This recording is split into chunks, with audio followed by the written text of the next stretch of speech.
سلام و امید که حالتون خوب باشه. تو این آموزش میخوام بهتون نشون بدم چطوری میتونید از طریق سرویس انیتنی که از ما دریافت میکنید دیتای سایت های داینامیک رو استخراج کنید، مثل همه فروشگاه ها، مثل دیجیکالا، مثل سایت دیوار، حتی سایت خانومی و سایت های دیگه. برای این مثال من سایت خانومی رو انتخاب کردم که سه تا مثال میخوام واسهتون بزنم که دیتای متفاوتی رو ازش استخراج کنیم با توضیحات لازم. نکته این که شما بتونید از یک سایت داینامیک دیتا استخراج کنید یک کار کاملا تخصصیه و بعضی سایت ها فقط این آپشن رو به شما میدن. مثل چی؟ مثل سایت بروزلس که میبینید با چه قیمتی این کار رو واسه شما انجام میده. مثل سایت فایرکرال که باز این کارو این آپشن رو به شما میده ولی خب قیمت ماهیانش رو دارید میبینید. و مثل ایرتاب هم که سایت های مهمه که داره این کارو API در اختیار شما قرار میدن و سایت رو واسهتون اسکرپ یا استخراج دیتا میکنن و با این قیمت های ماهیانه و که دارید میبینید. اما این سرویس رو ما اینترنال رو اندازی کردیم و شما میتونید همین کاری که همین آپشنی که این سایت ها با این مبالغ گرون میخوان در اختیارتون بذارن ما به صورت رایگان در اختیارتون میذاریم. فقط کافیه سرویس انیبل رو تهیه کنید. خب بریم فلوها رو من واسهتون توضیح بدم به چه صورته. فلو اول م، یک نود تریگر من فعال کردم اسکجول که هر چند دقیقه یک بار بره سایت رو چک کنه و دیتا رو واسه ما استخراج کنه. نود دوم و مهمترین نود ما یک نود HTTP request هست که بازش که کنیم متد رو شما باید پست بذارید. URL حتما باید این URLی باشه که هست api.runanything.top و این قسمت پایین send body تیکش خورده باشه. body content رو جیسون انتخاب کنید using JSON specify بادی و جیسون باید به همین صورت باشه. نگاه کنید توی URL من آدرس سایت خانومی رو زدم و تهش یک سورت نیوست زدم. یعنی چی؟ یعنی برو و اونایی که تفخیف تفخ... تف... تخفیف خوردن و تگ نیو بهشون خورده اونا رو واسه من پیدا کن. این میره این کار رو واسه ما انجام میده. من اینو اجرا میکنم. ببینیم خروجی به چه صورته.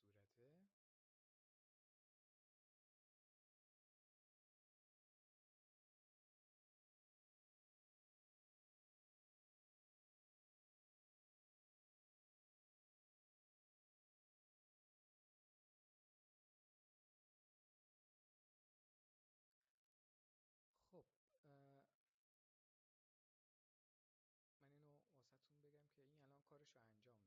خب و دیتا رو توی گوگل شیت واسمون ذخیره کرد. بیاید نگاه کنیم ببینیم خروجیش به چه صورته. چون حجم خروجیش زیاده بای دیفالت بهتون نمایش نمیده و میگه حجم زیاده، میخوای واقعا شو دیتا کنی یا میخوای دانلودش کنی. من شو دیتا میزنم، میبینید که یک حجم عظیمی از دیتا رو از سایت کشیده بیرون و لازم این دیتا رو که ساختار نداره رو ما از طریق نود HTML شما اینو بزنید و HTML که سرچ بزنید HTML رو که سرچ بزنید از این نود استفاده کردیم.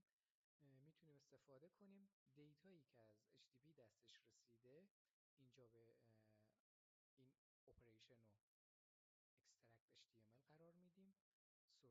سورس دیتا رو جیسون و دیتایی که قراره از اینجا خونده بشه. یعنی این دیتا رو ما گذاشتیم اینجا.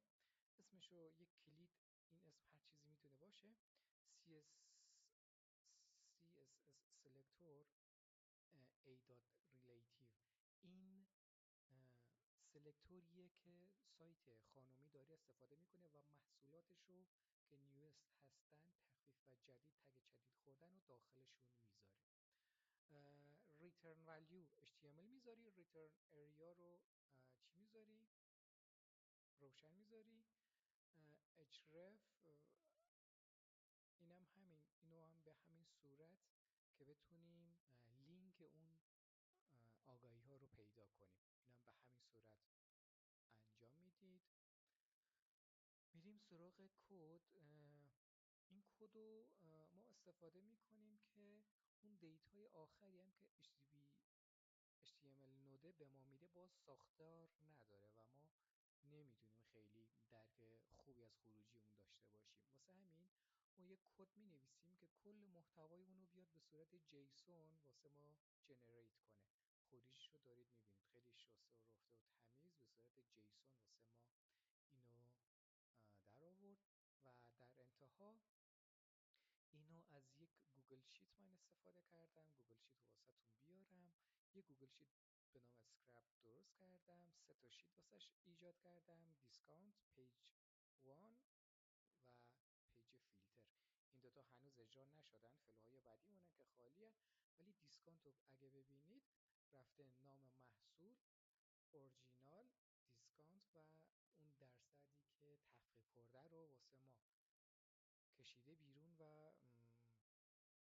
من اینا رو خیلی توضیح نمیدم چون انتظار دارم که با این موارد آشنا باشید. اینکه گوگل شیت ما الان به این صورت کانفیگ شده، اینجا شیتمون رو انتخاب میکنیم، اینجا اون صفحه اصلیمون رو انتخاب میکنیم و بعد شیتی که واسش در نظر گرفتیم. من اینجا گفتم بریز توی دیسکانت و این قسمت operation append or update رو من انتخاب کردم. دیگه فیلدهایی که ما توی شیت گذاشتیم اینجا: product name، brand، URL، image، اونایی که محتواشون پر بشه میایم اینجا مقدار دهی میکنیم. اینجا product name داریم، میاریم توی product name قرار میدیم، original price، disconnect price و الی آخر. اینجوری دیتایی که ما از خانومی گرفتیم میایم اینجا پر میکنیم. بریم سراغ فلو بعدی. فلو بعدی نگاه کنید، من سایت خانومی واسهتون باز کنم.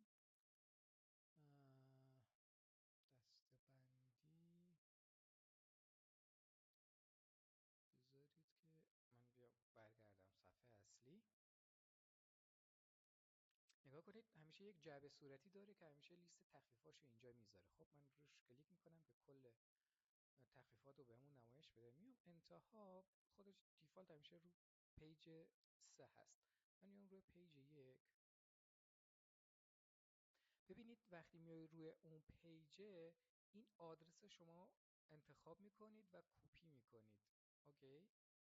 آدرسی که در مرورگر هست و میایید سراغ فلو. در داخل اون HTTP میایید داخل اون بادیه، اون URLی که قرار ما بره دیتا رو ازش اکسترکت و خارج کنه، اینو واسش قرار میدیم. یعنی الان گفتم همون چیزی که من توی مرورگرم کپی کرده بودم. گفتم برو سایت خانومی، فستیوالش یعنی تخفیفاتش، پیج 1 رو واسه من اکسترکت کن، بکش بیرون. متد که همون پست، URL هم همون URL سابق و قبلی. اینم که سند بادی تیک خورده بود، جیسون، یوز جیسون و به این صورت. من اینو اجرا میکنم.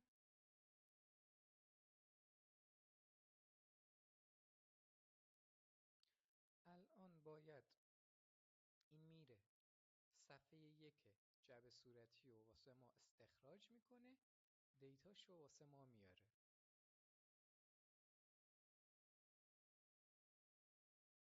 خب بریم سراغ شیتمون، سراغ پیج 1. میبینید که آدرس دی درست شده، عکس‌ها رو آورده، نام برندها رو آورده، تخفیف و قیمت بعد از تخفیف و نام محصول. حالا من اینو هم اضافه کنم. اینجا در این فلو یه چند تا نود اضافه تر داریم، با اون فلو اولیمون متفاوته. نود HTML 5 رو من باز کنم. اینجا همون دیتایی که بود از نود ورودیش میگیره. اینجا CSS سلکتورش رو من تغییر دادم. div border -b بزرگتر از b. اینم یک سلکتوریه که الان توی این ساختاری که ما میخوایم پیج 1 تخفیفات رو بکشیم بیرون، دیتاشو اونجا میذاره داخل این بلاک CSS و ما پس باید اینو استخراج کنیم.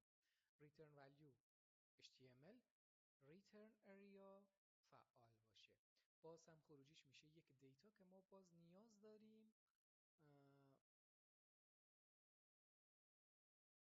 اینو به صورت جیسونی هندلش کنیم. اوکی. و چون تعداد اینا الان ما چند تا محصول داشتیم؟ ما الان 13 تا محصول داشتیم. از این 13 محصوله خب باید همشون رو ارسال کنیم به یک نود اسپلیت که همه رو بگیره و یکی یکی بده به نود بعدیش. نود بعدیش دوباره یک HTML، یک نود HTML دیگه من اینجا ایجاد کردم. Operation External HTML Content، JSON، دیتایی که از اینجا آورده، Product Name. اینجا دیگه اومدم لیست اون گزینه هایی که سایت خانومی اینا رو ایجاد کرده واسه محصولش، گفته محصول باید نام داشته باشه، نام برندش رو گذاشته، ایمیج داره،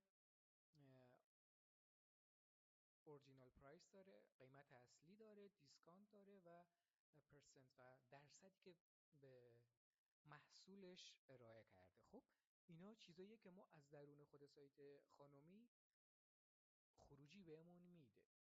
پس ما واسه هر کدوم از اینا یک کلید ایجاد میکنیم. پروداکت نیم مثلا در سلکتور H3 هست، برند در سلکتور اسپن تکست گری. اینا رو شما باید سایت خانومی رو مطالعه کنید، یک دیتا رو که ازش کشیدید بیرون برید اینسپکت کنید، یعنی به این صورت نگاه کنید، روی مرورگرتون آخرین گزینه میزنید و میرید روی گزینه‌هایی که میخواید و باید اینا رو پیدا کنید که اینا دقیقاً اسم اون کلاسی که واسه شون در نظر گرفتن چیه. اینا رو از توی متن پیدا میکنی و بعد میای اینجا جایگذاری میکنی و بدونی اسم اون تگی که واسه اون CSSش انتخاب کرده اون سلکتورش چیه که اینجا بتونه خروجی واسه ما اکسترکت کنه. مثلا واسه اورجینال پرایس یه همچین حالتی داره.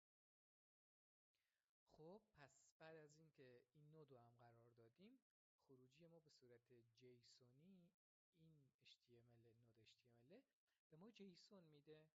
جیسون رو دوباره خب گفتم اینجا الان ما 13 تا محصول داریم، درسته؟ از این 13 تا محصول دوباره همه رو میدیم یک نود اسپلیت که یک دفعه این 13 تا رو بگیره خودش یکی یکی شروع کنه به ارسال. به کی؟ به نود بعدی. نود بعدیمون کیه؟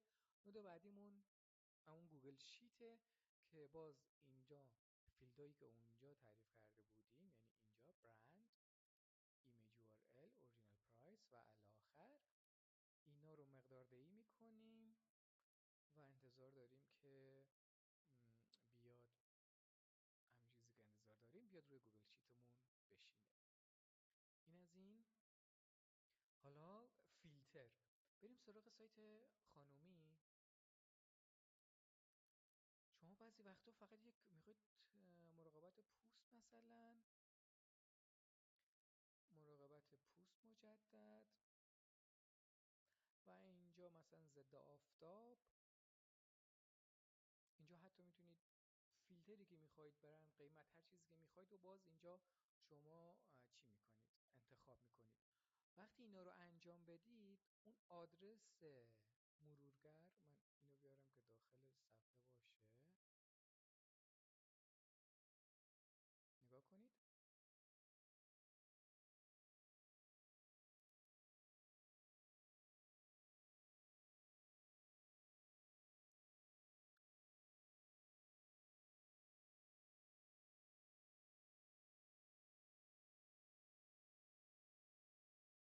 خب الان آدرسم باید داخل صفحه رکوردمون باشه. وقتی که شما یک فیلتر رو اعمال میکنید، اینجا آدرس مرورگر نسبت به اون فیلتری که شما انجام دادید خب طبیعتاً عوض میشه. اوکی. همین آدرس رو شما کپی میکنید و این اون چیزی که ما در نود HTTP بهش نیاز داریم. یعنی وقتی ما یک فیلتر خاص رو انجام دادیم و میخوایم فقط دیتای اون فیلتر اکسترکت بشه و به خروجی برسه، اون آدرس رو از مرورگر کپی میکنیم و میاریم اینجا قرار میدیم.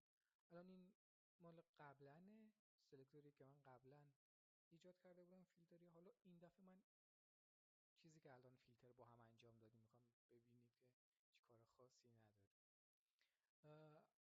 متد همون پسته، URL هم هیچ تغییری نمیکنه، بادی هم که فعال با همین.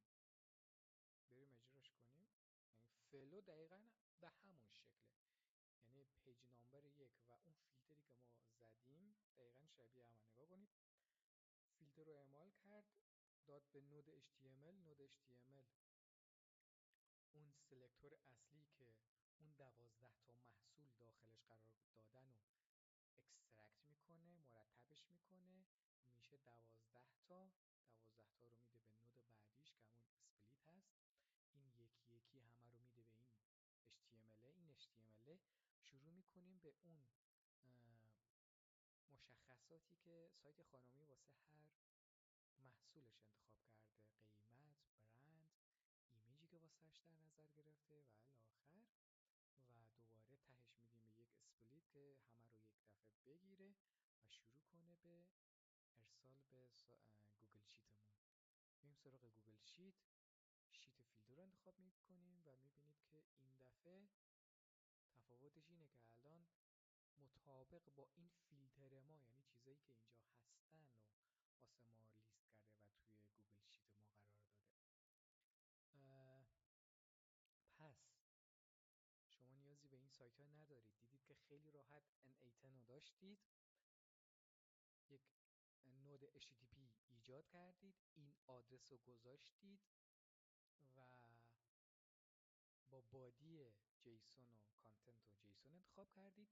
بادی باید به این فرمت باشه، URL wait for selector. این سلکتوره باید نسبت واسه هر سایتی متفاوته. نگاه کنید، سلکتور a.relative الان مال سایت خانومیه. سایت خانومی محصولاتش رو در یک سلکتور، در یک CSS به نام A relative قرار میده.